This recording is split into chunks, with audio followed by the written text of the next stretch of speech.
Hi guys, welcome back to my channel Savita's vlog. I hope ಎಲ್ಲರೂ ಚೆನ್ನಾಗಿದ್ದೀರಾ ಅಂತ ಅಂದ್ಕೊಳ್ತಾ ಇವತ್ತಿನ ವ್ಲಾಗ್ನ ಸ್ಟಾರ್ಟ್ ಮಾಡ್ತಾ ಇದ್ದೀನಿ. ಸೊ ಇವತ್ತಿನ ವ್ಲಾಗ್ ಏನಪ್ಪ ಅಂತಂದರೆ ತಮ್ಲೈನ್ ಕ್ರಿಯೇಟ್ ಮಾಡೋದೇನೆ.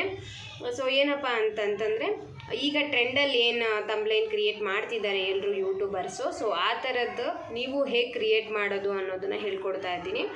ಸೊ ಇದು ಚಾಟ್ ಜಿ ಪಿ ಟಿನಿ ನಾವು ಯೂಸ್ ಮಾಡೋದು, ಅದ್ರ ಜೊತೆಗೆ ಜಮೀನಲ್ಲೂ ಕೂಡ ಮಾಡ್ಬೋದು. ಬಟ್ ನಾನು ಜಮೀನಿಲಿ ಅಷ್ಟು ಮಾಡೋದಿಲ್ಲ. ಸೊ ಚಾಟ್ ಜಿ ಪಿ ಟಿಲಿ ತುಂಬ ಚೆನ್ನಾಗಿ ಬರುತ್ತೆ ಅಂದ್ಬಿಟ್ಟು ನಾನು ಚಾಟ್ ಜಿ ಪಿ ಟಿನ ನಾನು ಯೂಸ್ ಮಾಡ್ತಾ ಇದ್ದೀನಿ. ಸೊ ಸೇಮ್ ಮೆಥಡೇ ನೀವು ಜಮೀನಿಲಿ ಕೂಡ ಯೂಸ್ ಮಾಡ್ಬೋದು. ಸೊ ಇನ್ನೊಂದೇನಪ್ಪ ಅಂದರೆ ಒಂದೊಂದು ಟೈಮಲ್ಲಿ ಅದು ಅಮೌಂಟ್ನ ಕೇಳುತ್ತೆ. ಪ್ಲಸ್ ಅಂತ ಏನೋ ಒಂದು ಆಪ್ಷನ್ ಇದೆ, ಅದರಲ್ಲಿ ಒಂದೊಂದು ಸರಿ ಅಮೌಂಟ್ನ ಕೇಳುತ್ತೆ, ಮಂತ್ಲಿ ಇಷ್ಟು ಪೇ ಮಾಡಬೇಕು ಅಂತ. ಒಂದೊಂದು ಸರಿ ಕೇಳೋದಿಲ್ಲ. ಸೊ ನೀವು ಯಾವ ಟೈಮಲ್ಲಿ ಅದು ಆಪ್ಷನ್ಸ್ ಇರಲ್ಲ, ಯಾವ ಟೈಮಲ್ಲಿ ಕ್ರಿಯೇಟ್ ಮಾಡುತ್ತೆ ತಮ್ಲೈನು ಕ್ರಿಯೇಟ್ ಆಗ್ತಿದೆ ಅಂದಾಗ ನೀವು ಆ ಟೈಮಲ್ಲೇ ನಿಮಗೆ ವೀಡಿಯೋಗೆ ಏನೇನು ಬೇಕೋ ಅದನ್ನು ನೀವು ತಮ್ಲೈನ ಕ್ರಿಯೇಟ್ ಮಾಡಿ ಇಟ್ಕೋಬೋದು. ಸೊ ಇವಾಗ ಕ್ರಿಯೇಟ್ ಮಾಡೋದನ್ನು ಹೇಗೆ ಅಂತ ಹೇಳ್ಕೊಡ್ತೀನಿ ಬನ್ನಿ. ಒಂದು ಪ್ರಾಂಪ್ಟನ್ನು ನೀವು ಸೇವ್ ಮಾಡಿ ಇಟ್ಕೊಬೇಕಾಗತ್ತೆ ಮುಂಚೆನೇ. ನೋಡಿ, ನಾನು ಇಲ್ಲಿ ಬೇರೆದೆಲ್ಲ ಪ್ರಾಂಪ್ಟ್ ಇದೆ. ಸೊ ಅದರದನ್ನೇ ಪ್ರಾಂಪ್ಟನ್ನ ಕ್ರಿಯೇಟ್ ಮಾಡಿರೋದನ್ನ ಕಾಪಿ ಮಾಡ್ಕೋಬೇಕಾಗತ್ತೆ. ಹಳೇದೇನು ಪ್ರಾಂಪ್ಟ್ ಇರುತ್ತೆ ಅದನ್ನ ಕಾಪಿ ಮಾಡ್ಕೊಂಡಾದಮೇಲೆ ನೀವು ಅದನ್ನ ಪೇಸ್ಟ್ ಮಾಡಿಕೊಂಡು ಚಾಟ್ ಜಿ ಪಿ ಟಿಗೆ ಹೋಗಿ ಮತ್ತೆ ಬ್ಯಾಕ್ ಬರಬೇಕಾಗತ್ತೆ. ಯಾಕಂದರೆ ನೀವು ಒಂದು ಸರಿ ತಮ್ಲೈನ ಕ್ರಿಯೇಟ್ ಮಾಡಿರ್ತೀರಲ್ವ, ಅದರದ್ದು ಸೇಮ್ ಸ್ವಲ್ಪ ಎಫೆಕ್ಟ್ ಬಂದಿರುತ್ತೆ. ಸೊ ಹಾಗಾಗಿ ಈ ಥರ ನೀವು ಬೇರೆ ನೆಕ್ಸ್ಟ್ ಪೇಜಿಂದ ನೀವು ಪ್ರಾಂಪ್ಟನ್ನ ಮಾಡ್ಕೋಬೇಕಾಗತ್ತೆ. ಸೊ ಏನು ಟೈಟಲ್ ಮಾತ್ರ ಚೇಂಜ್ ಮಾಡೋದಷ್ಟೇ, ನಾವು ಪ್ರಾಂಪ್ಟ್ ಮಾತ್ರ ಅದೇ ಇರುತ್ತೆ.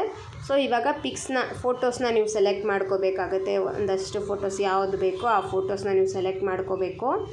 ಸೊ ನಿಮಗೆ ಯಾವ ಫೋಟೋ ಬೇಕೋ ಆ ಥರದ್ದನ್ನು ಫೋಟೋ ಸೆಲೆಕ್ಟ್ ಮಾಡಿಕೊಂಡು ಪ್ರಾಂಪ್ಟ್ ಕಾಪಿ ಮಾಡ್ಕೊಂಡಿರಬೇಕಾಗತ್ತೆ.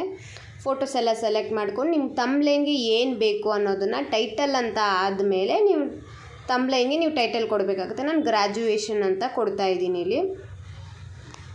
ಸೊ ನಿಮ್ಗೆ ಏನು ಬೇಕೋ ಆ ಥರದ್ದು ತಮ್ಲೈನ್ಗೆ ಟೈಟಲ್ನ ನೀವೇ ಚೇಂಜ್ ಮಾಡ್ತಾ ಹೋಗ್ಬೋದು, ಈ ಥರ ಕಾಪಿ ಪೇಸ್ಟ್ ಮಾಡಿಕೊಂಡು.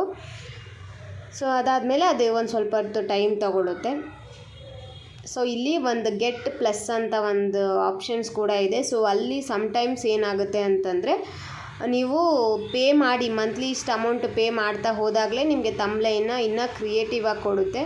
ಬಟ್ ಸಮ್ಟೈಮ್ಸ್ ಇವಾಗೇನು ಅವಶ್ಯಕತೆ ಇದ್ದರೆ ನೀವು ಆ ಥರ ಅಫೋರ್ಡೆಬಲ್ ಮಾಡೋ ಥರ ಏನಾದರೂ ನೀವು ಪೇ ಮಾಡ್ಕೋಬೋದು. ಸಮ್ಟೈಮ್ಸ್ ಅದು ಕ್ರಿಯೇಟ್ ಮಾಡ್ತಾ ಇರುವಾಗ ನೀವು ಅವಾಗ ಚೆಕ್ ಮಾಡ್ತಾ ಇರಬೇಕಾಗುತ್ತೆ. ಅವಾಗವಾಗ ಏನಪ್ಪ ಅಂತಂದರೆ ಈ ಥರ ಪೇ ಮಾಡೋ ಆಪ್ಷನ್ಸ್ ಮತ್ತೆ ಇದು ಬಂದಿದ್ದರೆ ಅದೇನು ಮಾಡೋಕ್ಕಾಗಲ್ಲ. ಸೊ ಈ ಥರ ಇವಾಗ ಕ್ರಿಯೇಟ್ ಆಗಿದೆ ನೋಡಿ. ಸೊ ಈ ಥರನೇ ನೀವು ತಮ್ಲೈನ್ನ ಕ್ರಿಯೇಟ್ ಮಾಡೋದು. ನೋಡಿ, ಈ ಥರ ಬಂದಿದೆ. ನಿಮ್ಗೆ ಇಷ್ಟ ಆಗಿದ್ದರೆ ಲೈಕ್, ಶೇರ್ ಆ್ಯಂಡ್ ಕಮೆಂಟ್ ಮಾಡಿ ಗೈಸ್.